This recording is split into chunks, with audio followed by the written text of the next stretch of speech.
mantengamos siempre por nuestra fe, aunque ruja el mundo en derredor, nunca el tentador nos podrá vencer, pues nos librará el Señor.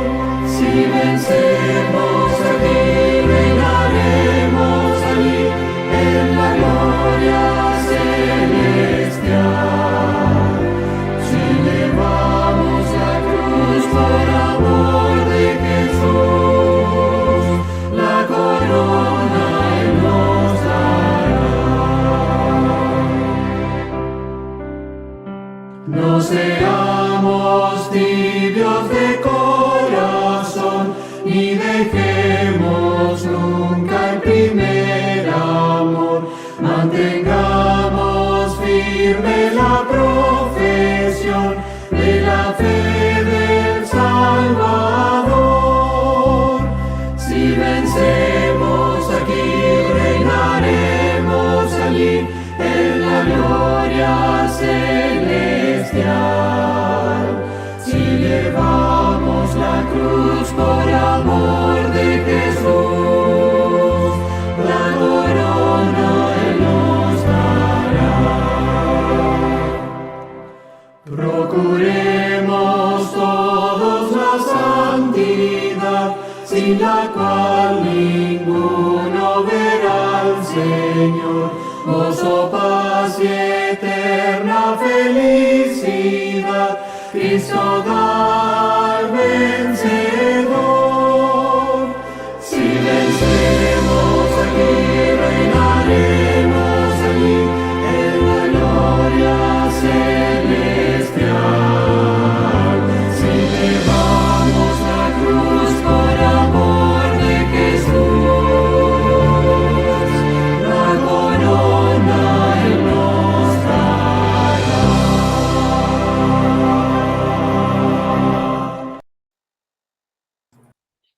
La lectura bíblica la encontramos en Deuteronomios 19:14. No moverás los linderos de tu prójimo, fijados por los antepasados, en la herencia que recibirás en la tierra que el Señor tu Dios te da por posesión. Palabra de Dios. Amén.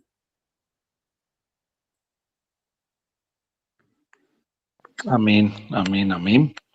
Damos gloria al Señor por la oportunidad que nos da de reunirnos una vez más por este medio, por esta plataforma, esta sala. Y esperamos por la gracia del Señor poder seguir disfrutando del estudio de su palabra. Hemos venido estudiando acerca de los fundamentos de nuestra fe. Y hoy vamos a estudiar uno de esos fundamentos, uno de esos pilares. Pero antes les invito una vez más para que allí me acompañen en oración. Vamos a orar.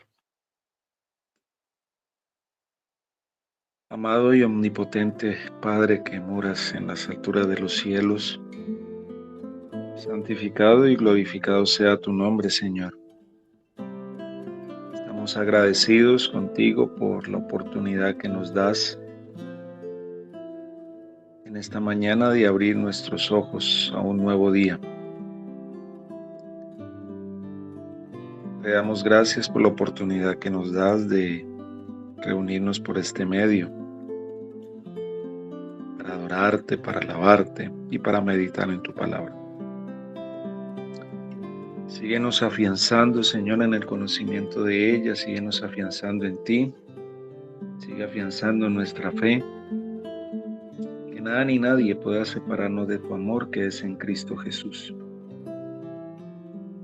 Quédate, Señor, en medio nuestro, acompáñanos, guíanos, dirígenos. Gracias por la compañía de cada uno de nuestros hermanos, amigos que están aquí conectados. La presencia de tu Santo Espíritu, la compañía de tus ángeles. Bendice cada familia, cada necesidad. Por favor, súplela conforme a tu voluntad, pero especialmente esa necesidad de cada día estar más cerca de ti. Te lo pedimos, te lo agradecemos en el nombre de tu amado Hijo Cristo Jesús. Amén, Señor. Amén. Muy bien, mis amadas, amados, querido grupo, familia. Como les mencioné, hemos estado estudiando acerca de los fundamentos de nuestra fe. Vimos que como pueblo, como movimiento adventista del séptimo día, tenemos 7 fundamentos principales, ¿verdad? Como lo son la obra de Cristo en el santuario celestial, el mensaje de los 3 ángeles, los mandamientos de Dios, el sábado, la fe de Jesús, el testimonio de Jesucristo y la no mortalidad de o, o- o lo que la Biblia comúnmente o lo que la Iglesia popular comúnmente enseña, la inmortalidad del alma, pero nosotros no creemos en la inmortalidad del alma, sino en la mortalidad del alma. Ese es otro de los fundamentos, sellos distintivos que nos hacen un pueblo especial. Y hoy vamos a comenzar a estudiar uno de esos pilares, uno de esos fundamentos. Ya hemos estudiado acerca del santuario, estudiamos acerca de los 3 ángeles y dentro del mensaje de los 3 ángeles está contenido uno de esos fundamentos. Ahí tenemos algunos. Dentro del mensaje de los 3 ángeles está contenido el fundamento de los mandamientos de Dios, está contenido el fundamento del sábado y está contenido el fundamento del testimonio de Jesucristo. En esta mañana vamos a comenzar a estudiar acerca del sábado. Nosotros lo conocemos muy bien, ese fundamento, ¿verdad? Y quiero comenzar mencionando algo, mis apreciados hermanos, querido grupo, familia, a nuestros más de 82 dispositivos conectados, 91 dispositivos. Miren, mis apreciados, nosotros los adventistas del séptimo día no somos los únicos que observamos el sábado como día de reposo. No somos los únicos que observamos el sábado como día de reposo. Hay judíos ortodoxos, hay judíos mesiánicos, hay bautistas del séptimo día, e inclusive hay varios grupos pentecostales que guardan el día sábado. Mm, Pero nuestro concepto del sábado como adventistas del séptimo día es totalmente distinto que el de cualquier otra iglesia, otra denominación, otro movimiento religioso. La sierva del Señor escribió en cuanto a un evangelista adventista ahí en Wisconsin que predicaba sobre el sábado, pero sin el carácter distintivo de los adventistas del séptimo día. Miren lo que ella escribió acerca de este episodio allí en Testimonios para la Iglesia, tomo 1, página 337. Testimonios para la Iglesia, tomo 1, página 337, dice así. En lo que al sábado se refiere, él sostiene la misma creencia que los bautistas del séptimo día, o sea, los argumentos tradicionales. El sábado pierde su poder cuando lo separamos de los mensajes,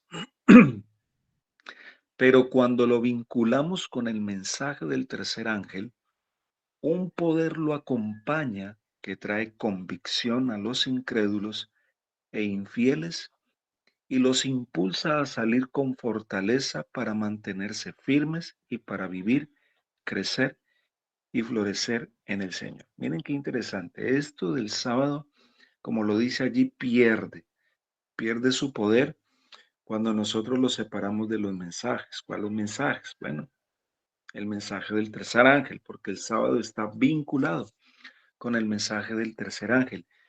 Y al estar vinculado hay un poder que lo acompaña.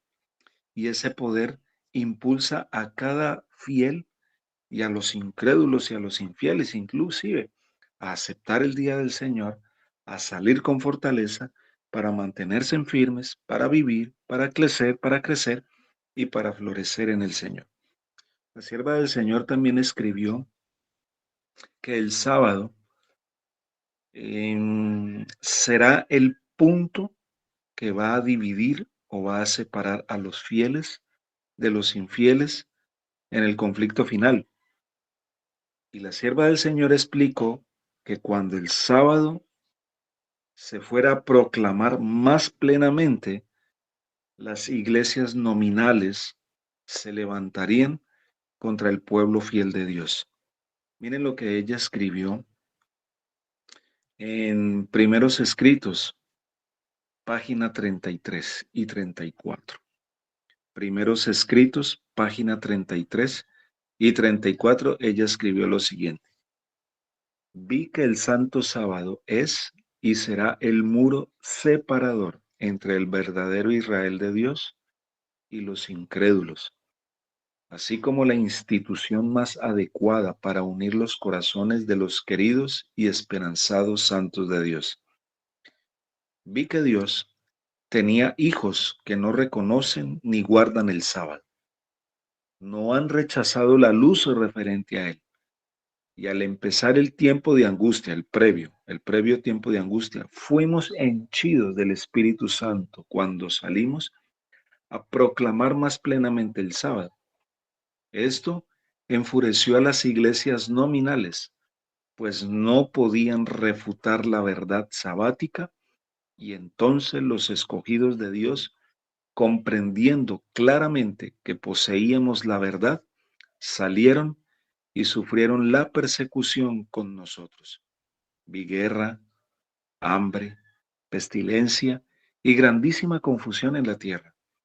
Los impíos pensaron que nosotros habíamos acarreado el castigo sobre ellos y se reunieron en consejo para raernos de la tierra, creyendo que así cesarían los males. Primeros Escritos, página 33 y 34. Ahora, yo pregunto, ¿en qué sentido, en qué sentido es peculiar o es especial el concepto adventista del sábado?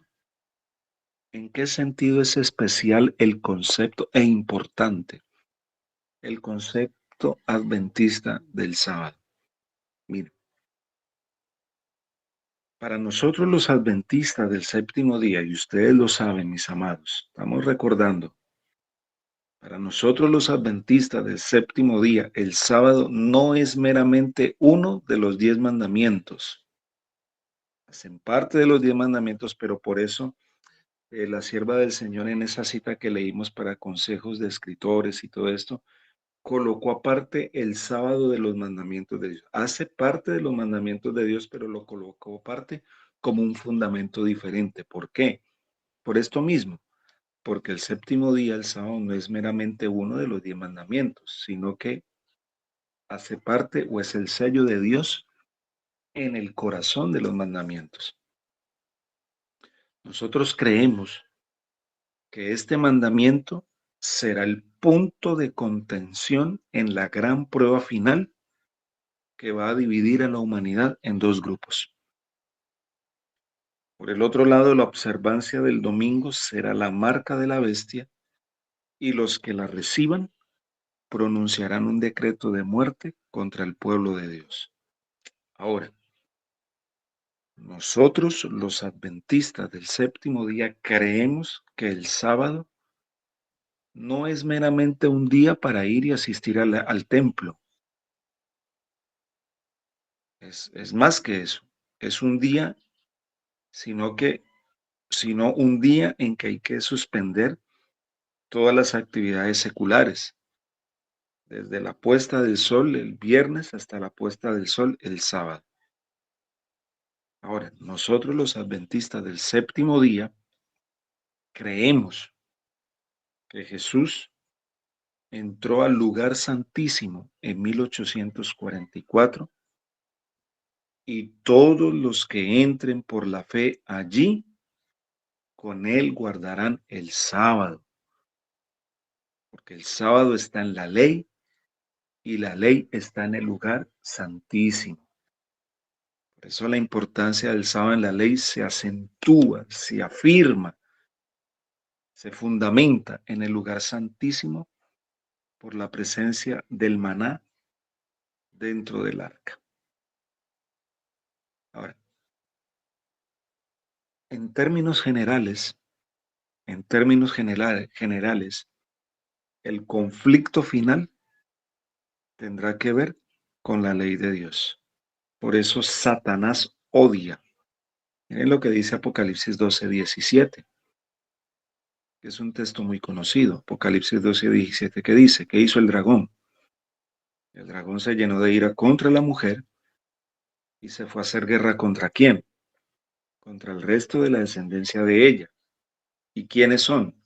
Los que guardan los mandamientos de Dios y tienen el testimonio de Jesucristo. Satanás odia a los que guardan los mandamientos de Dios, los que obedecen al Señor a través de sus mandamientos.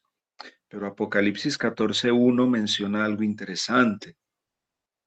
¿Qué menciona Apocalipsis 14:1? Es un texto también muy conocido. Creo que lo sabemos de memoria. Después miré, y como dice, y he aquí quién, el Cordero. ¿Y cómo estaba el Cordero? El Cordero estaba en pie sobre el monte de Sión, y con él ¿cuántos? 144,000. ¿Y qué tenían esos 144,000? Esos 144,000 tenían el nombre de él y el de su padre escrito en la frente. El pueblo de Dios, al final de la historia, tendrá el sello de Dios. ¿En dónde? En sus frentes. En sus frentes. Ahora, miren cómo describe Jeremías esto. Jeremías 31, verso 33 y Hebreos 8:10, Dios escribe su ley en la frente. ¿Y por qué la escribe en la frente? Porque la ley es un reflejo de su carácter. Miren lo que dice, por lo cual este es el pacto que haré con la casa de Israel después de aquellos días, dice el Señor. Pondré mis leyes en la mente de ellos y sobre su corazón las escribiré y seré a ellos por Dios y ellos serán mi pueblo, a mí por pueblo. Dios escribe su ley en la frente porque la ley es un reflejo de su carácter, de su carácter. Ahora, hay algo muy importante, hay algo muy importante. Segunda de Timoteo, el capítulo 2, el verso 19, el apóstol Pablo menciona algo bien interesante. Menciona algo bien interesante. Allí menciona que los que tienen el sello de Dios se apartan de la iniquidad o el pecado, que es la transgresión de la ley. La ley es la que define la diferencia entre el bien y el mal. Miren lo que dice. Pero el fundamento de Dios está firme, teniendo este sello. Conoce el Señor a los que son suyos y apártese de iniquidad todo aquel que invoca el nombre de Dios. Ahí hay una palabra griega, adiquía. La palabra adiquía y anomías se usan intercambiablemente y la palabra anomías es la misma que se traduce como transgresión de la ley ahí en Primera de Juan, capítulo 3. De modo que iniquidad, mis amados, es la transgresión de la ley. Y los que tienen el sello de Dios, ¿qué hacen? Los que tienen el sello de Dios se apartan de la transgresión. Se apartan de la transgresión.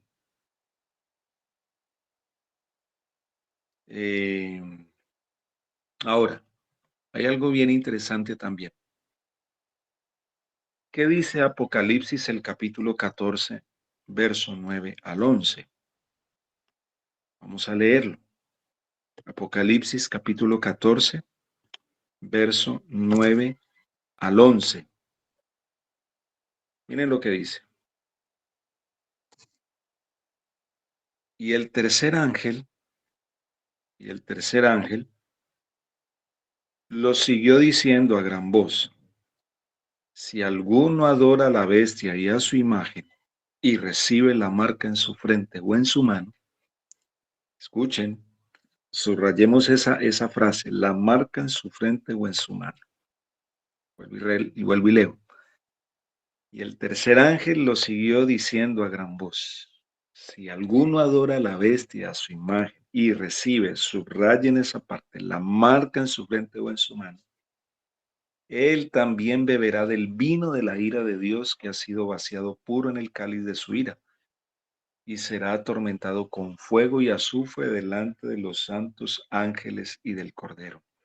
Versículo 11. Y el humo de su tormento sube por los siglos de los siglos, y no tienen reposo de día ni de noche los que adoran a la bestia, a su imagen, ni nadie que reciba la marca de su nombre. Y ahora notemos lo que dice el versículo 12.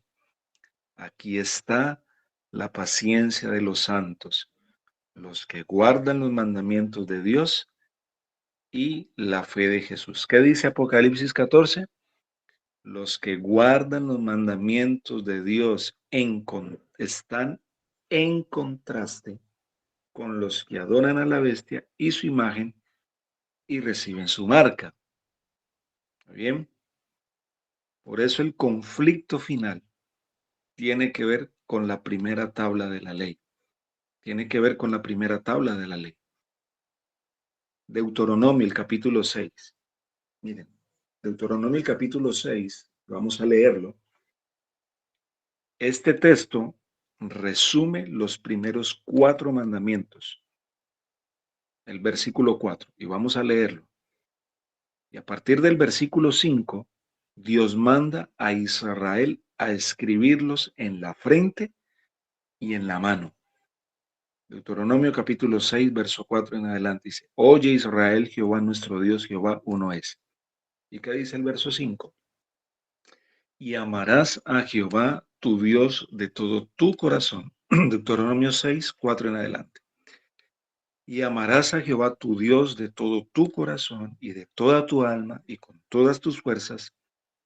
Y estas palabras que yo te mando hoy estarán sobre tu corazón, y las repetirás a tus hijos, y hablarás de ellas estando en tu casa y andando por el camino, y al acostarte y cuando te levantes, y escuchen, y las atarás como una señal en tu mano, y estarán como frontal, en tu mente, estarán como frontales entre tus ojos, y las escribirás en los postes de tu casa y en tus puertas. Qué importante esto, mis amados. En todo lado, en todo lugar, lo que tenga que ver con nosotros, debemos ser guardadores de la ley. El punto central en el conflicto final y en este conflicto que ustedes y yo estamos teniendo, ¿será qué cosa? La adoración. La adoración. Y es más, con los primeros 4 mandamientos. Estos primeros 4 mandamientos tienen que ver con la adoración a Dios. Los primeros 4 mandamientos tienen que ver con la adoración a Dios, incluyendo el 4.º mandamiento. Los últimos 6 mandamientos no tienen que ver con la adoración. Pues describen relaciones horizontales, ¿no? Se describe la relación con nuestro prójimo, con los seres humanos, ¿verdad? Entonces, así es que habla el Señor. Así es como habla el Señor. El capítulo 13 de Apocalipsis describe claramente la falsa, ustedes lo pueden leer ahí en casa. El capítulo 13 de Apocalipsis describe la falsa adoración a la bestia y a su imagen y la recepción de la marca. En contraste con el capítulo 14, porque el capítulo 13 manda a adorar a la bestia, pero el capítulo 14 nos insta a nosotros a adorar ¿a quién? Al Creador. Miren, el mundo adora a la bestia como si fuera Dios. El primer mandamiento, Apocalipsis 13:4. Toda la tierra adora la imagen de la bestia. Ahí está el segundo mandamiento. La bestia blasfema el nombre de Dios. Ahí está el tercer mandamiento. Y la bestia ataca al Creador. Ahí está el cuarto mandamiento. Por eso el conflicto final tiene que ver con el cuarto mandamiento. Ahora, vamos a tocar algunos puntos sencillitos. ¿Por qué nosotros adoramos a Dios? Punto número 1. ¿Por qué nosotros adoramos a Dios? Miren lo que dice el salmista en el Salmo 95. Vamos a leer muchos textos bíblicos y la misma Biblia es la que nos va a hablar. No van a ser tanto palabras mías, porque es mejor una palabra inspirada que 1000 que salen de la boca del hombre. Punto número 1. ¿Por qué nosotros adoramos a Dios?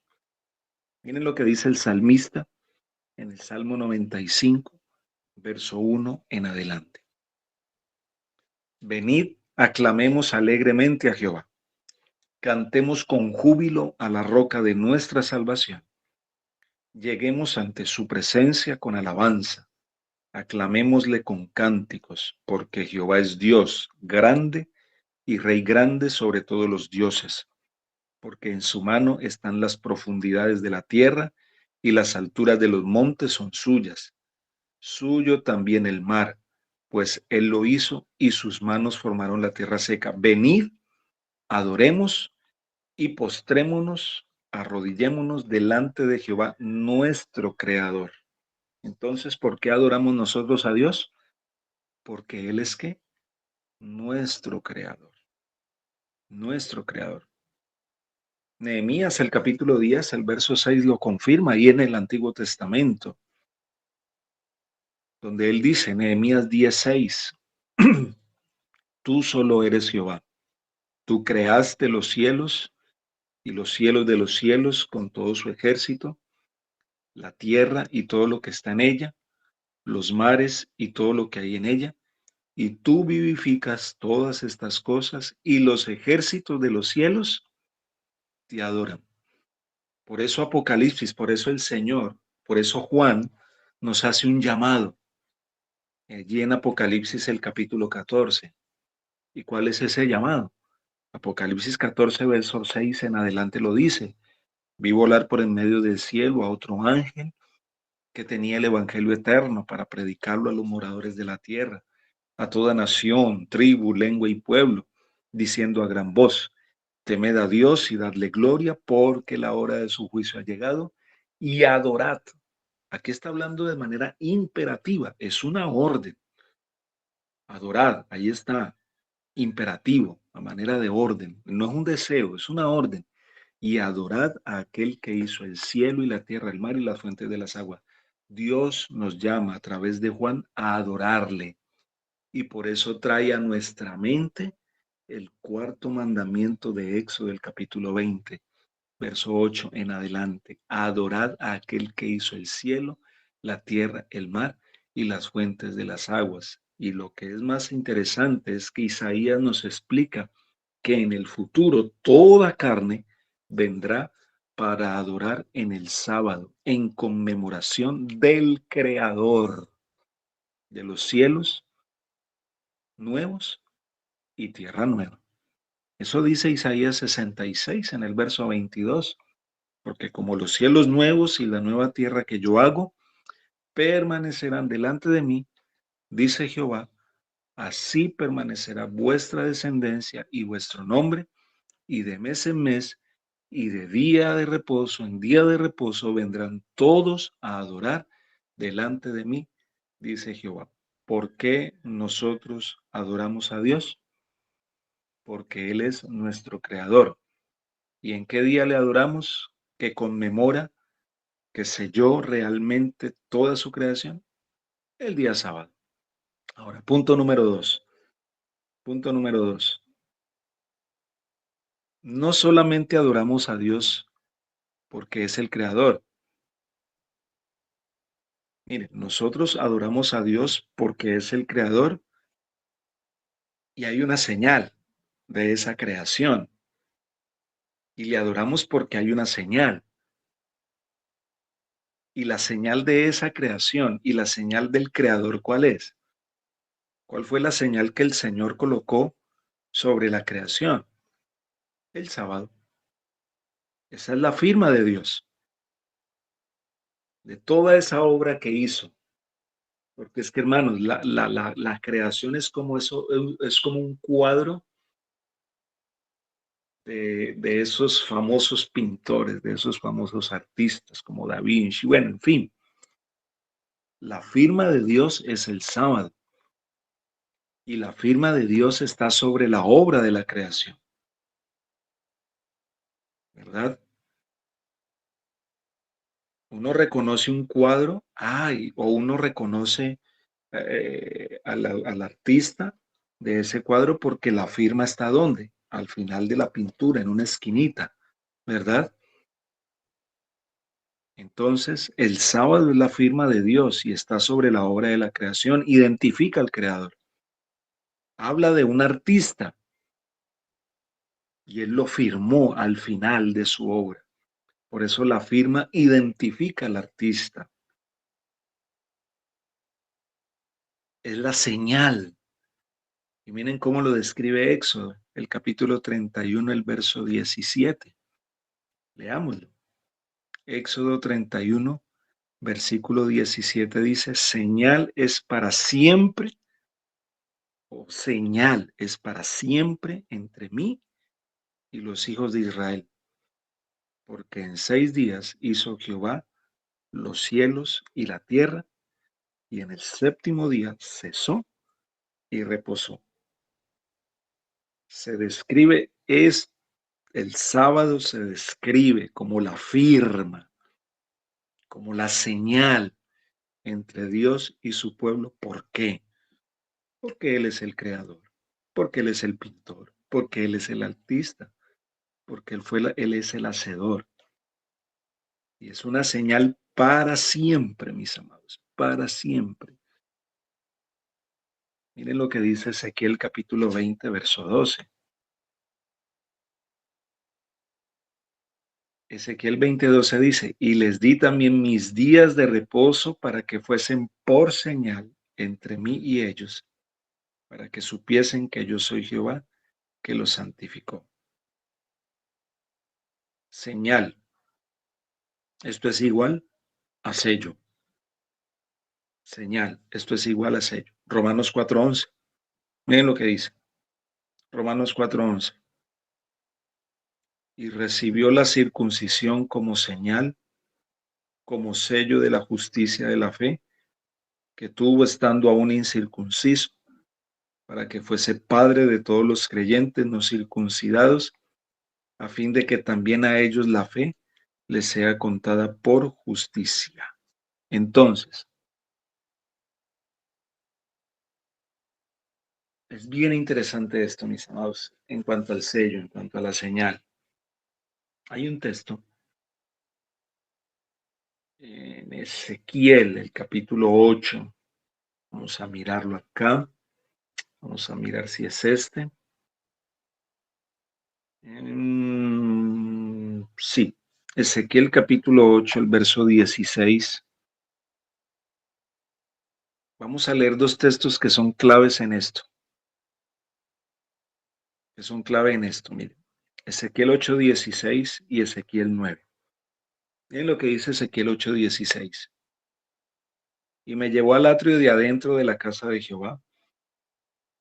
Y aquí junto a la entrada del templo de Jehová, entre la entrada y el altar, como 25 varones, sus espaldas vueltas al templo de Jehová y sus rostros hacia el oriente, y adoraban al sol postrándose hacia el oriente. Miren, mis amados, aquí hay una señal contraria. Debemos de tener mucho cuidado porque podemos estar adorando a Dios de la forma incorrecta en su santo día. Podemos estar, como se dice vulgarmente por allí, podemos estar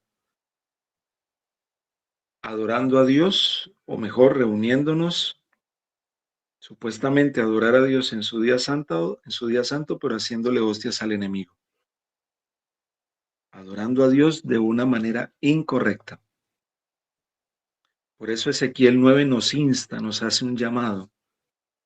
Ezequiel 9, 1 al 6 nos dice, y le dijo Jehová, Ezequiel 9, 1 al 6, y le dijo Jehová, pasa por en medio de la ciudad, por en medio de Jerusalén, y ponles una señal en la frente a los hombres que gimen y que claman. Ojo con esto, que gimen y que claman a causa de todas las abominaciones que se hacen en medio de ella.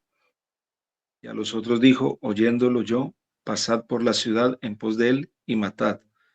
No perdone vuestro ojo ni tengáis misericordia. Los que clamaban, los que gemían, recibieron la señal de Dios en sus frentes. Los que no tenían la señal adoraban al sol y fueron ¿qué? Destruidos.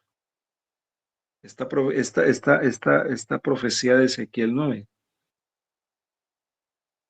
Ustedes saben que las profecías del Antiguo Testamento, y la mayoría de ellas tienen no doble interpretación, porque las profecías no se pueden reinterpretar, pero sí doble aplicación. Y se aplica para nosotros hoy en día. Solamente los que gimen y claman, eso hace parte de la adoración, solamente los que gimen y claman recibirán la señal de Dios, el sello protector de Dios en sus frentes. Y los que no, estarán adorando al sol y serán ¿qué? Destruidos. ¿Por qué fue destruida Jerusalén? ¿Por qué fue destruida Jerusalén realmente? Miren lo que dice Jeremías capítulo 17, verso 24, verso 25. Y voy a leer el verso 27. ¿Por qué fue realmente destruida Jerusalén? Jeremías 17, 24 y 25 dice así. No obstante, si vosotros me obedeciereis, dice Jehová, no metiendo carga por las puertas de esta ciudad en el día de reposo, sino que santificaréis el día de reposo, no haciendo en él ningún trabajo, entrarán por las puertas de esta ciudad en carros y en caballos los reyes y los príncipes que se sientan sobre el trono de David, ellos y sus príncipes, los varones de Judá y los moradores de Jerusalén, y esta ciudad será habitada para siempre. Versículo 27. Pero si no me oyereis para santificar el día de reposo y para no traer carga ni meterla por las puertas de Jerusalén en día de reposo, yo haré descender fuego en sus puertas y consumirá los palacios de Jerusalén y no se apagará. Jerusalén fue destruida por la violación al día del Señor, por desacreditar el día del Señor, por no adorar al Señor en su día, el día sábado. Por eso fue destruida Jerusalén. Ahora, cuando usted lee Apocalipsis 7, mis amados, cuando usted lee Apocalipsis 7, todo ese panorama de Apocalipsis 7, especialmente los primeros versículos, vienen del libro de Ezequiel. Vienen de allá. Apocalipsis 7 viene de Ezequiel 9. Por un lado, están los que tienen la señal de Dios en su frente, y por el otro, los que tienen la marca de la bestia en la frente o en la mano. Los que tienen el sello de Dios serán protegidos en el conflicto final y se pararán victoriosos, se van a parar victoriosos en el monte Sión. Y ahora es bien interesante lo que menciona Apocalipsis 13. Apocalipsis 13 dice que esta bestia hacía que a todos, pequeños, grandes, ricos, pobres, libres, esclavos, se les pusiese una marca en la mano derecha o en la frente. ¿Y qué pasaba? Que ninguno pudiese comprar ni vender, sino el que tuviese qué cosa, la marca o el nombre de la bestia o el número de su nombre. Y hay un contraste con Apocalipsis 14, porque Apocalipsis 14 dice que Juan después miró y aquí el Cordero estaba en pie sobre el monte Sión, y con él ¿cuántos? 144,000 que tenían el nombre de él y de su padre escrito en la frente. Qué interesante esto, mis amados. Saben que un tiempo atrás se encontraron unas tabletas. La arqueología es respalda la autoridad de la Biblia. Y la arqueología resalta el sello de Dios. Hace muchos años atrás se encontraron las famosas tabletas de Ugarit. Y esas tabletas de Ugarit son similares a los 10 mandamientos. Son similares a los 10 mandamientos. Miren, mis amados, los 10 mandamientos son un pacto. Esto es muy sagrado. Los 10 mandamientos son un pacto. Los 10 mandamientos estaban escritos en tablas de piedra. ¿Por qué piedra? Que la piedra es eterna, es perdurable. Las tablas estaban escritas por ambos lados. El sello estaba en el centro de la tabla, el sábado. Y el sello tenía 3 elementos: el nombre, el oficio y el territorio. Miren lo que dice Patriarcas y Profetas, la sierva del Señor, en el libro Patriarcas y Profetas, página 307. Patriarcas y Profetas, página 307, dice así: el cuarto mandamiento es, entre todos los 10, el único que contiene tanto el nombre como el título del legislador. Es el único que establece la autoridad de quien dio la ley. Así contiene el sello de Dios puesto en su ley como prueba de su autenticidad y vigencia. Y vigencia.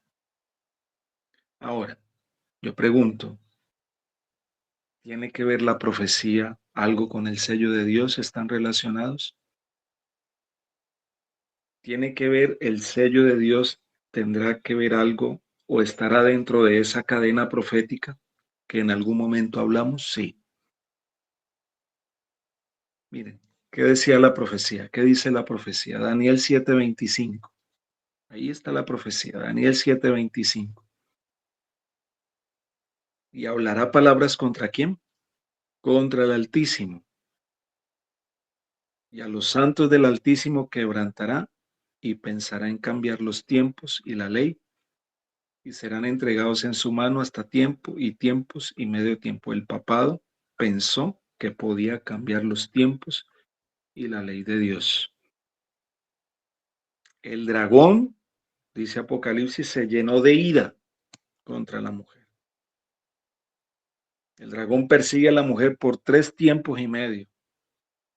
Apocalipsis 12 describe que la tierra ayuda a la mujer, allí el territorio de los Estados Unidos.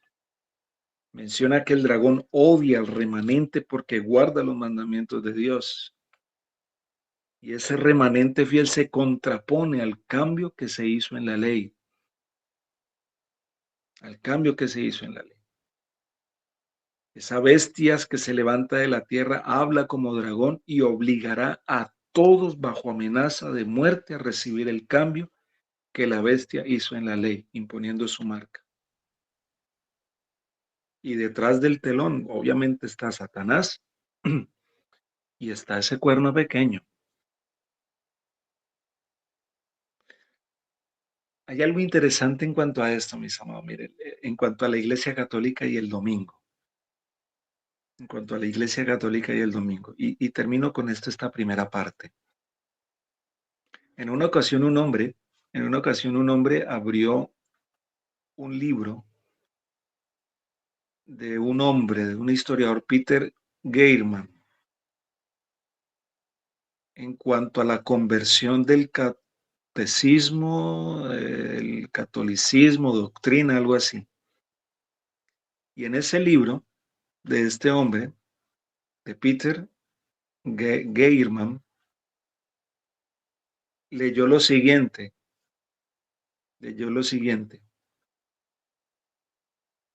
Y habían unas preguntas allí, por ejemplo, ¿cuál es el día sábado? Y aparecía la respuesta: el sábado es el día de reposo. Y entonces preguntaba, ¿por qué guardamos el domingo en vez de guardar el sábado? ¿Y cuál era la respuesta? Observamos el domingo en vez del sábado porque la Iglesia Católica transfirió la solemnidad del sábado al domingo. Miren, no fue Dios, fue el hombre. Y este hombre estaba confundido con todo lo que leyó allí. Y él se imaginó que debía haber algún error y por lo tanto le escribió una carta a un famoso cardenal, Jaime Gibbons, de Baltimore. Y este hombre le preguntó al cardenal Gibbons si la Iglesia Católica en verdad había cambiado el día de reposo del sábado al domingo. Y el cardenal, por medio de su secretario, respondió lo siguiente. Miren lo que respondió. Claro que la Iglesia Católica reclama que el cambio fue suyo, y este acto constituye una marca de su poder eclesiástico y de su autoridad en asuntos religiosos. Esta es una carta de la oficina del cardenal Jaime Gibbons, escrita por su canciller. Miren lo que sigue diciendo. El domingo es nuestra marca de autoridad. La Iglesia está por encima de la Biblia y este cambio de la observancia del sábado es una prueba de tal hecho. Sigue diciendo, por largo tiempo todas las naciones cristianas dependían de la Iglesia Católica y como hemos visto, los varios estados imponían por ley sus ordenanzas, las cuales exigían la adoración y la suspensión del trabajo el domingo. El protestantismo, al desechar la autoridad de la Iglesia, no puede dar una buena razón que sustente su teoría dominical y por lo tanto debería por lógica guardar el sábado como día de reposo. Al redactar leyes que mandan a santificar el domingo, el Estado está reconociendo inconscientemente la autoridad de la Iglesia Católica y está implementando más o menos fielmente su prescripción. La santificación del domingo como día de adoración pública al Dios omnipotente es una creación puramente de la Iglesia Católica. De la Iglesia Católica. Y ahí se pregunta, ¿qué autoridad bíblica hay para cambiar el sábado del séptimo día de la semana al primero? ¿Quién le dio autoridad al Papa para cambiar un mandato de Dios? ¿Y cuál fue la respuesta? Fue la Iglesia Católica, por la autoridad que le confirió Jesucristo, que transfirió este reposo del santo bíblico al domingo. Así es que la observancia del domingo por los protestantes es un homenaje que le rinden sin querer admitirlo a la autoridad de la Iglesia, o sea, la Iglesia Católica. Y allí este hombre decía, compruébeme solo con la Biblia que estoy obligado a santificar el domingo. Y dice, no existe tal ley en la Biblia. Es tan solo la ley de la Santa Iglesia Católica. La Biblia dice, acuérdate del sábado para santificarlo. La Iglesia Católica dice, no, por mi poder divino he abolido el sábado y te ordeno que observes el primer día de la semana. Y he aquí todo el mundo civilizado se inclina en obediencia reverente al mandato de la Iglesia Católica. Una palabra en cuanto al domingo. Dios dijo, acuérdate de santificar el sábado. El reposo era el sábado, no el domingo. Entonces, ¿por qué santificamos el domingo en vez del sábado? ¿Y qué respondió? La Iglesia alteró la observancia del sábado al domingo. Los protestantes que profesan regirse por la Biblia y la Biblia sola y que afirman no creer nada que no esté en la Biblia, deben estar un poco perplejos al observar el domingo cuando Dios dijo distintamente, guarda el día sábado. El domingo no se encuentra en ninguna parte de la Biblia y así es que sin saberlo, los protestantes están obedeciendo la autoridad de la Iglesia Católica. ¿Qué dijo la sierva del Señor con respecto a todo esto? ¿Qué dijo la sierva del Señor? ¿O qué dice la sierva del Señor con respecto a todo esto? Voy a leer una sola cita de varias que voy a compartir con ustedes. mañana. Dice así, termino con esta. Conflicto de los siglos, página 57. Conflicto de los siglos, página 57. Pero no paró aquí la obra del jefe engañador. Había resuelto reunir al mundo cristiano bajo su bandera y ejercer su poder por medio de su vicario, el orgulloso pontífice que aseveraba ser el representante de Cristo. Realizó su propósito valiéndose de paganos semiconvertidos, de prelados ambiciosos y de eclesiásticos amigos del mundo. Convocábanse de vez en cuando grandes concilios en que se reunían los dignatarios de la Iglesia de todas partes del mundo. Casi en cada concilio el día de reposo que Dios había instituido era deprimido un poco más, en tanto que el domingo era exaltado en igual proporción. Así fue como la fiesta pagana llegó a ser honrada como institución divina, mientras que el sábado de la Biblia era declarado reliquia del judaísmo y se pronunciaba una maldición sobre sus observadores. He intentado cambiar la ley y los tiempos.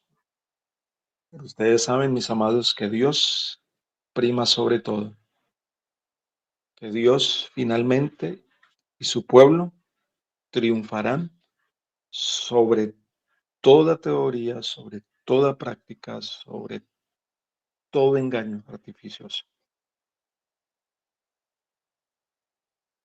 Necesitamos, mis apreciados hermanos, querido grupo, familia, mantenernos firmes, en pie, contendiendo con nuestra fe, exaltando la ley de Dios, los mandamientos de Dios, incluyendo el cuarto mandamiento, el día sábado, que nos hacen un pueblo diferente, un pueblo distinto a los demás. Hay muchos que guardan el sábado, sí, que tienen su sábado, algunas denominaciones religiosas, pero para nosotros nos hace diferentes. ¿Por qué? Porque el sábado contiene el carácter del dador, del creador de ese día. Y ese carácter debemos reflejarlo en nuestro diario vivir. Que el cielo nos ayude, mis amados, para que cada día podamos adorar al Creador de los cielos y de la tierra, Oremos. Querido Padre, muchas gracias por tu bondad, gracias por tu misericordia, gracias por los ternos cuidados. Gracias porque has apartado este santo día para que nosotros te podamos reconocer como nuestro Creador, reconocerte como nuestro Redentor. Ayúdanos, Señor, a hacer esos portaestandartes de tu palabra. Ayúdanos a hacer esos centinelas, esos atalayas, que podamos hacer tu voluntad, que podamos reconocerte, Señor, como que te pertenecemos. Que, oh Padre bueno, podamos mantenernos firmes, fieles en este conflicto final. Llegará el momento en que vamos a tener que rendir cuentas ante principados, ante jueces, ante muchas personas, Señor, que van a querer dañar y que demos la espalda al Creador. Ayúdanos, Señor, de la única manera que vamos a poder mantenernos firmes, sosteniéndonos, es que hoy podamos humillar nuestro corazón ante ti, colocar nuestra voluntad en tus manos, para que nuestra voluntad, por medio de tu voluntad, se haga fuerte, mi Señor. Acompáñanos, ven a estar a nuestro lado en este día. Bendice a cada uno de tus hijos aquí conectados, presentes. Cada necesidad súplela, pero especialmente esa necesidad de cada día estar más cerca de ti y agradarte. Todo esto te lo pedimos, te lo agradecemos en el nombre de Jesús. Amén, Señor. Amén. Feliz día.